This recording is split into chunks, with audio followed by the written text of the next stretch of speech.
tujuannya itu dikemukakan terlebih dahulu, baru kemudian harus diusahakan supaya tujuan itu dapat tercapai. Manusia itu, demikian pendapat Thomas Aquinas, yang dalam hal ini pengaruh Aristoteles, terasa sekali menurut kodratnya adalah makhluk sosial, makhluk kemasyarakatan. Oleh karena itu, ia harus hidup bersama-sama dengan orang lain dalam suatu masyarakat untuk mencapai yang sesungguhnya. Untuk itu diperlukan menggunakan akalnya, pikirannya yang telah diberikan kepadanya oleh kodrat alam, sebab akalnya itu memungkinkan baginya mengetahui apa yang berguna dan apa yang merugikan. Dari prinsip umum ini, ia dapat memperoleh pengetahuan tentang hal-hal yang khusus. Tidak setiap orang dapat memiliki pengetahuan itu. Pengetahuan itu hanya dapat diperoleh dalam hidup bermasyarakat. Maka dari itu, hidup bermasyarakat merupakan suatu keharusan. Oleh karena kehidupan bermasyarakat itu biasanya mempunyai kecenderungan ke arah jurusan berpikir yang beraneka warna, terpancar-pancar, maka penting sekali adanya seseorang penguasa, sebab penguasa ini seperti dikatakan oleh Salomo, mempunyai tugas yang sama dengan jiwa dalam badan manusia. Penguasa yang baik adalah penguasa yang memikirkan tercapainya kepentingan umum. Jika tidak demikian, ia adalah penguasa yang lain. Apakah tujuan manusia adalah identik dengan tujuan negara? Dan menurut Thomas Aquinas, kalau orang ingin mengetahui tujuan negara, ia harus terlebih dahulu mengetahui apa yang menjadi tujuan manusia itu. Tujuan manusia adalah mencapai kemuliaan abadi, yaitu kemuliaan abadi dalam waktu sesudah manusia mati. Jadi bukan kemuliaan abadi yang bersifat keduniawian. Kemuliaan abadi ini hanya dapat dicapai dengan tuntutan gereja. Lalu apa tugas negara di sini? Tugas negara dalam hal ini adalah membuka atau memberi kesempatan bagi manusia agar tuntutan dari gereja dapat dilaksanakan. Yang demikian ini berarti bahwa negara itu harus menyelenggarakan keamanan dan perdamaian agar masing-masing orang itu dapat menjalankan tugasnya sesuai dengan bakatnya dalam suasana ketentraman. Jadi tujuan negara itu memberi kemungkinan kepada manusia agar dapat mencapai kemuliaan abadi. Disinilah letak kerjasama antara negara dengan gereja. Hal ini sesuai dengan pendapat Thomas Aquinas tentang perimbangan kedudukan atau kekuasaan antara negara dengan gereja, yang dikatakan olehnya bahwa organisasi negara dipimpin oleh raja mempunyai kedudukan dengan organisasi gereja dipimpin oleh paus. Hanya saja masing-masing organisasi itu mempunyai tugas yang berlainan. Tugas atau kekuasaan negara adalah dalam lapangan keduniawian, sedang tugas atau kekuasaan gereja adalah dalam lapangan kerohanian, keagamaan. Tetapi meskipun demikian, agaknya Thomas Aquinas belum dapat melepaskan pengaruh teokratisnya, karena selanjutnya ia mengatakan bahwa gereja merupakan persekutuan hidup yang sesungguhnya, yang meliputi segala-galanya dan yang merupakan wakil daripada kerajaan Tuhan di dunia. Dan oleh karena hukum keduniawian didukung dan dilindungi oleh gereja, maka menurut kodratnya kekuasaan keduniawian seharusnya tunduk kepada kekuasaan kerohanian demi tujuan manusia, yaitu mencapai kemuliaan abadi. Dari Agustinus yang telah dikemukakan di atas sangat berbeda dengan pendapat Thomas Aquinas yang sifatnya sudah agak progresif. Bedanya ialah, kalau menurut Agustinus, negara dengan gereja itu terpisah sama sekali. Sedangkan kalau menurut Thomas Aquinas, antara negara dengan gereja itu ada kerjasama yang erat. Negara didukung dan dilindungi oleh gereja untuk mencapai tujuannya. Selanjutnya, Thomas Aquinas memberikan tempat yang khusus bagi manusia dalam kedudukannya tanpa kehendak. Tetapi manusia itu adalah sebagai suatu makhluk sosial yang berhasrat untuk hidup bermasyarakat. Ini disebabkan karena manusia itu mempunyai rasio dan tak dapat memenuhi kebutuhan tanpa dengan bantuan orang lain. Pandangan Thomas Aquinas ini, seperti yang telah dikemukakan di atas, banyak dipengaruhi oleh ajaran-ajaran Yunani dari zaman sebelum Masehi. Ia khususnya ajaran Aristoteles.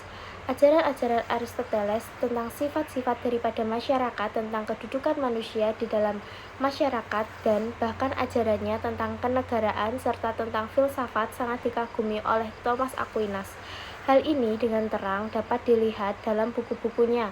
Hanya saja bedanya kalau Aristoteles dahulu hidup dalam suasana kekuasaan mutlak di bawah pemerintahan Alexander yang Agung, Iskandar Zulkarnain.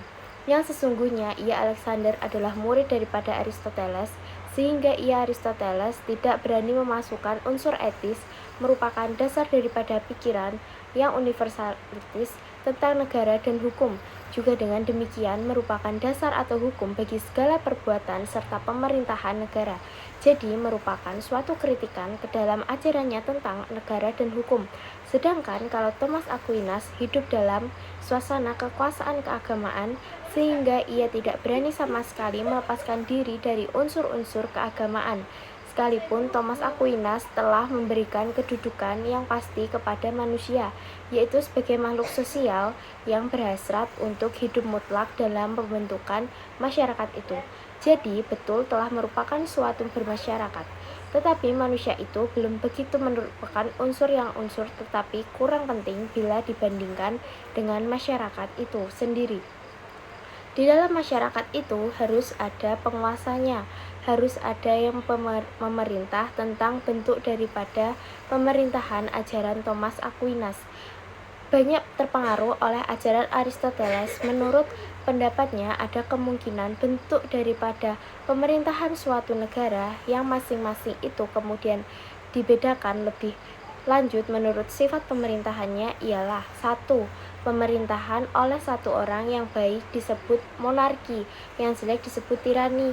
2. Pemerintahan oleh beberapa orang, ini yang baik disebut aristokrasi, yang jelek disebut oligarki. Pemerintahan oleh seluruh rakyat, ini yang baik disebut politeia, ini kalau menurut Aristoteles disebut republik konstitusional, yang jelek disebut demokrasi. Dari jenis-jenis bentuk pemerintahan tersebut di atas menurut Thomas Aquinas yang paling baik adalah monarki. Oleh karena tujuan negara itu adalah selain memberi kemungkinan supaya manusia dapat mencapai kemuliaan abadi, juga supaya manusia itu hidup susila. Hal ini dapat terlaksana apabila terdapat perdamaian di dalam masyarakat, dan untuk ini yang terpenting adalah adanya persatuan dan kesatuan. Oleh karena monarki dipimpin oleh satu orang tunggal, maka monarki adalah yang paling utama, yang paling ideal untuk dapat melaksanakan ini semua. Dan barang sesuatu yang bersifat tunggal akan lebih mudah memelihara persatuan dan perdamaian yang bersifat jamak. Sebaik-baiknya karena kesatuan pikiran daripada pemerintahannya daripada. Jadi, inilah pendapat Thomas Aquinas bahwa pemerintahan yang terbaik itu adalah monarki. Tetapi ini dapat berubah menjadi pemerintahan yang terburuk bila sifat pemerintahannya itu tidak lagi adil dan tidak lagi ditunjukkan untuk kepentingan umum. Ini adalah tirani, dan keburukannya itu melebihi daripada keburukan pemerintah oligarki maupun demokrasi. Sebab dalam pemerintahan oligarki, meskipun pemerintahan itu tidak adil dan tidak ditunjukkan oleh kepentingan umum, tetapi hanya ditujukan untuk kepentingan yang memegang pemerintahan itu sendiri, namun di sini masih juga untuk kepentingan beberapa orang. Sedang dalam demokrasi, kepentingan sendiri itu juga berarti kepentingan orang-orang yang memegang pemerintahan. Sedangkan yang memegang pemerintahan itu pada asasnya adalah seluruh rakyat. Tetapi meskipun demikian juga masih jauh dari kepentingan umum, sebab semua orang, seluruh rakyat itu tidak dapat memegang pemerintahan semuanya.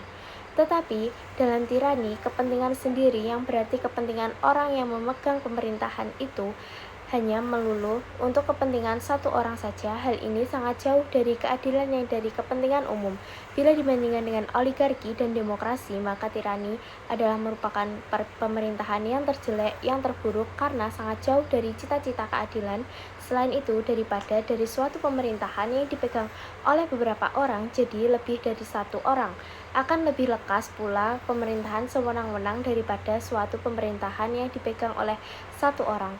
Oleh karena itu, pemerintahan yang terbaik adalah monarki. Untuk mencegah timbulnya tirani, timbulnya pemerintahan yang sewenang-wenang, Thomas Aquinas berpendapat supaya di dalam negara itu diadakan undang-undang dasar atau konstitusi yang mengatur dan membatasi tindakan-tindakan pemerintah sedemikian rupa, sehingga dengan demikian terpelihara baiklah suatu sistem susunan ketatanegaraan, dan dengan demikian pemerintahan itu tidak mendapatkan kesempatan untuk menjadikan pemerintahannya menjadi tirani. Tetapi meskipun telah diusahakan untuk mencegah timbulnya tirani, bagaimanakah kalau tirani itu timbul dan bertindak sewenang-wenang? Untuk menjawab pertanyaan ini, Thomas Aquinas lalu memberikan pendapatnya tentang hak berevolusi dan hak untuk membunuh raja atau tiran yang lalim itu. Menurut pendapatnya, terlebih baik tirani itu dibiarkan saja dulu untuk sementara waktu, selama masih dapat didukung. Jadi kita harus bersahabat untuk sementara waktu, daripada terjerumus ke dalam bahaya yang lebih besar lagi. Karena dengan mengadakan pemberontakan atau revolusi untuk menjatuhkan tiran itu, akibatnya akan lebih besar, lebih buruk, sebab si pemimpin pemberontak itu nanti akan menggantikan si tiran dan tentu saja akan lebih tiranis sifatnya, dan akan lebih memperkuat dirinya juga. Meskipun bagaimana kejamnya si tiran itu, orang tidak boleh membunuhnya, sebab hal demikian ini sangat bertentangan dengan ajaran agama. Sebab menurut ajaran agama, orang tidak diperbolehkan membunuh sesama orang. Lebih-lebih itu adalah raja. Itu menurut ajaran agama adalah merupakan suatu perbuatan sangat terkutuk. Akan tetapi kalau revolusi maupun membunuh raja yang telah menjadi tiran dan bertindak sewenang-wenang itu telah menjadi kehendak umum daripada rakyatnya, hal itu dapat dilaksanakan dan hal itu tidak akan bertentangan dengan kesetiaan rakyat terhadap rajanya, sebab raja sendiri telah bertindak sebagai tiran dan tidak lagi menepati perjanjiannya dengan rakyat. Apalagi raja telah melanggar ketentuan-ketentuan di dalam Undang-Undang Dasar. Menurut pendapat Thomas Aquinas, undang-undang atau hukum itu merupakan kesimpulan daripada ratio manusia dan yang berbentuk kemauan, maka sesuai dengan pendapat Cicero, undang-undang itu merupakan pokok pangkal dari pikirannya dan yang merupakan perintah dari ratio untuk kepentingan umum. Dan dari cara Thomas Aquinas memberikan ajarannya tentang keadilan dan hukum memperlihatkan bahwa ia telah mempersatukan ajaran-ajaran Aristoteles, Stoa Romawi dengan ajaran Agustinus tentang dasar kekuasaan yang bersifat teokratis. Hanya saja sekarang dikatakan olehnya bahwa sumber tertinggi daripada hukum adalah terletak pada kepribadian Tuhan. Kalau Aristoteles membedakan hukum alam dan hukum positif, maka Thomas Aquinas mengadakan perbedaan hukum dalam 4 golongan, yaitu 1. Hukum abadi atau lex aeterna. Ini adalah hukum dari keseluruhan yang berakar dalam jiwa Tuhan.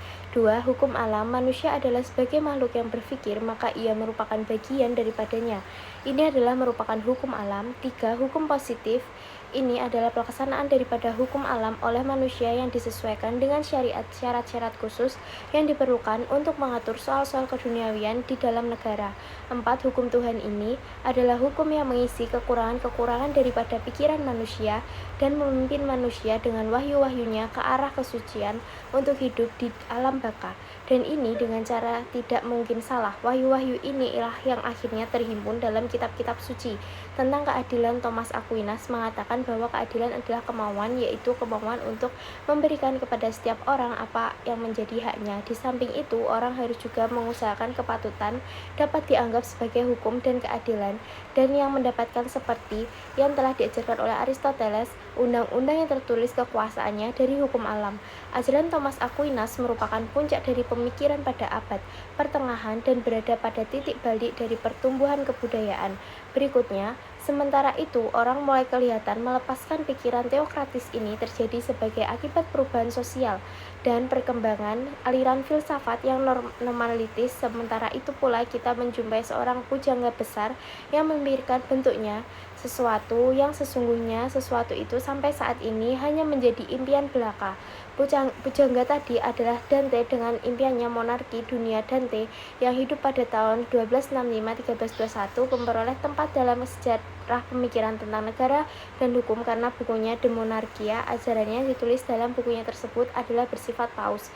Ia menulis tentang kekuasaan keduniawian dan di dalamnya menolak setiap kekuasaan paus dalam urusan keduniawian sebagai akibat daripada tulisannya itu.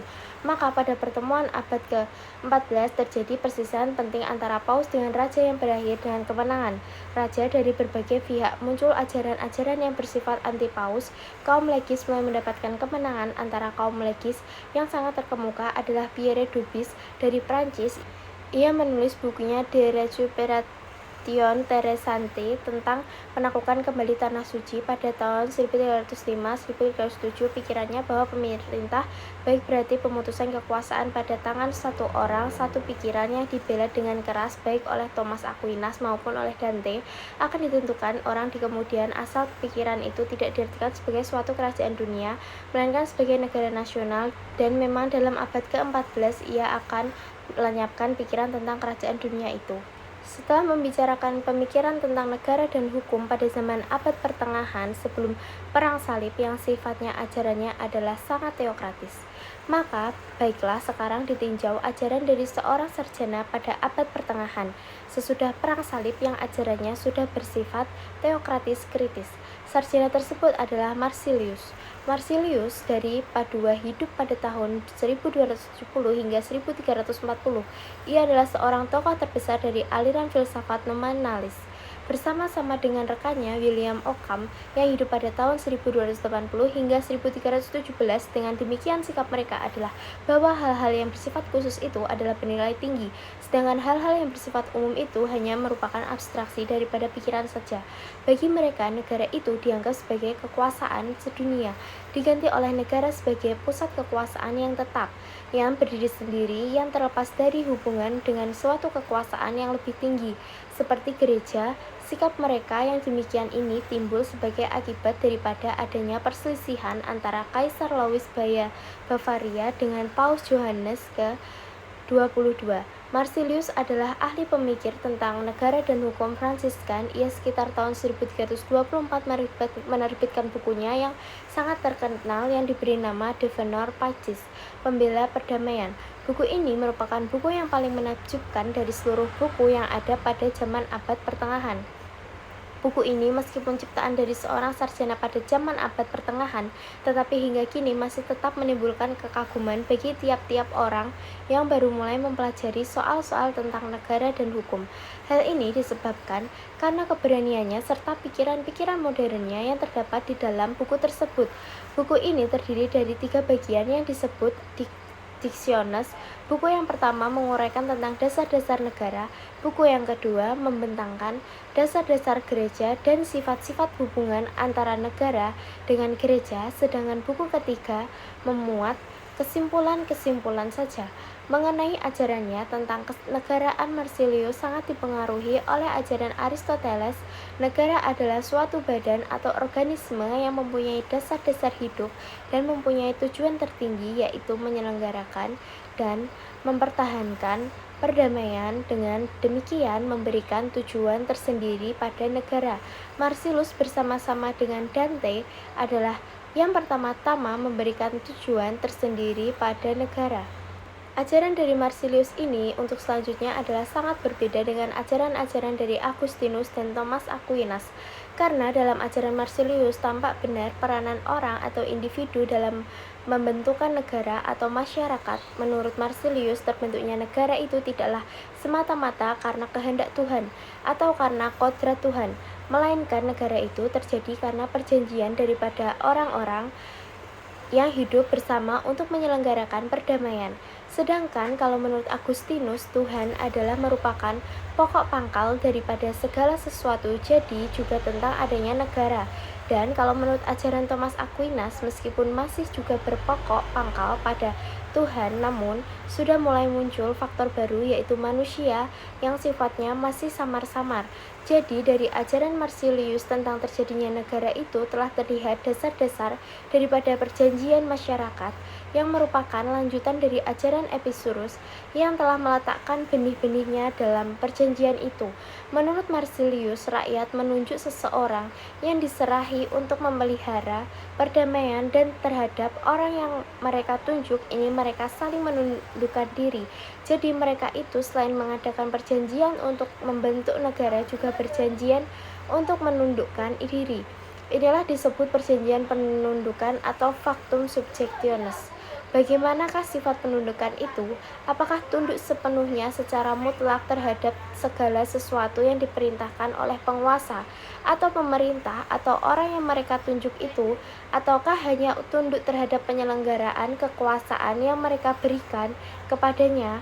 Menurut Marsilius, factum subjection ini adalah dua macam, yaitu satu, bila penundukan itu sifatnya terbatas pada apa yang dikehendaki oleh raja hanya untuk rakyat, maka kekuasaan penguasa menyelenggarakan atau menjalankan kekuasaan dari rakyat. Jadi sifatnya hanya eksekutif. Raja tidak boleh dan tidak wewenang menentukan peraturan atau undang-undang. Yang menciptakan atau yang membuat peraturan dan undang-undang itu adalah rakyat sendiri. Penyerahan kekuasaan atau sifat penundukan yang demikian ini disebut concessio.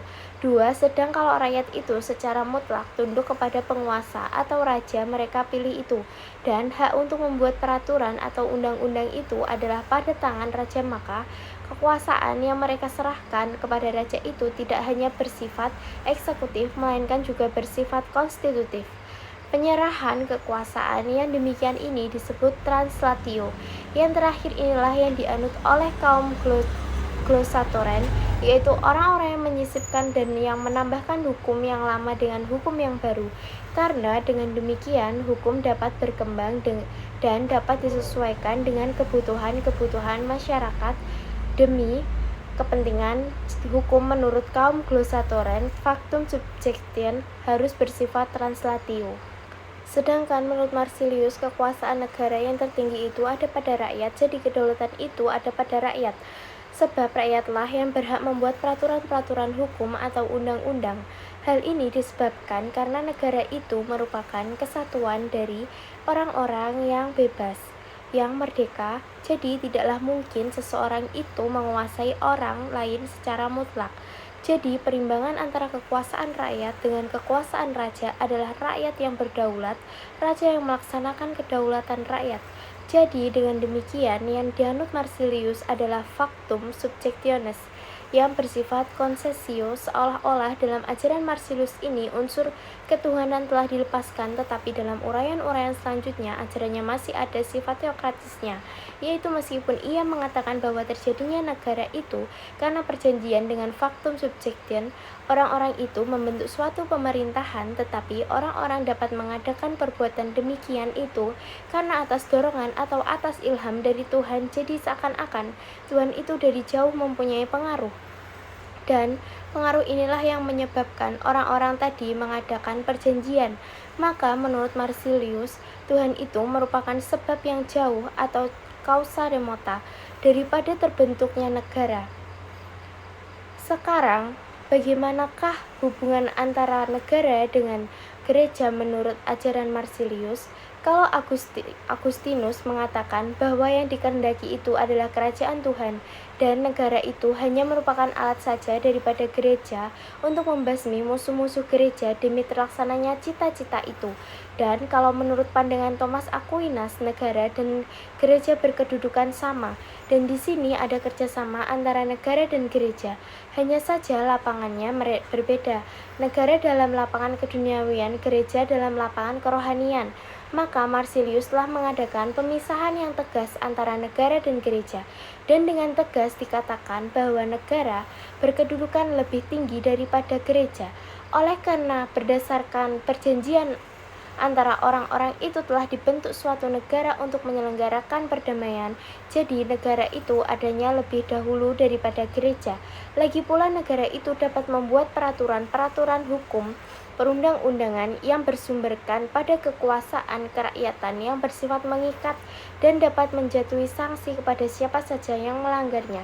Sedangkan gereja tidak dapat membuat yang demikian itu tadi, jadi tegasnya negaralah yang lebih tinggi kedudukannya dan lebih berkuasa daripada gereja.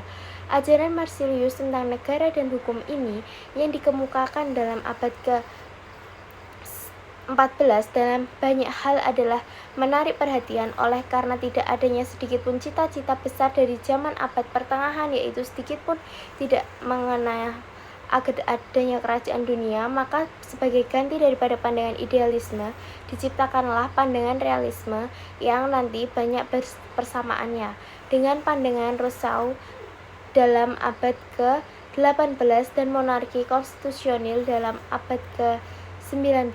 Lebih menarik perhatian lagi adalah sifat keberanian dan sikap bebas daripada Marsilius tidak saja terhadap gereja, melainkan juga terhadap kekuasaan atasannya, yaitu Kaisar Louis.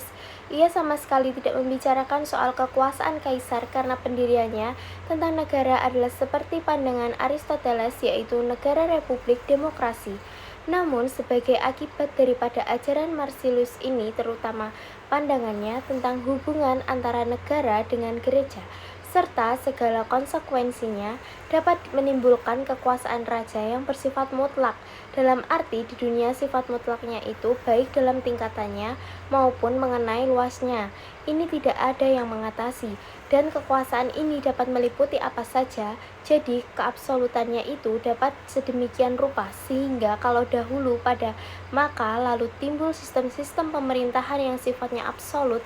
Zaman abad pertengahan raja itu terkait oleh ketentuan-ketentuan agama atau soal-soal etis, maka sekarang malahan raja itulah yang menentukan agama apa yang harus dianut oleh rakyatnya.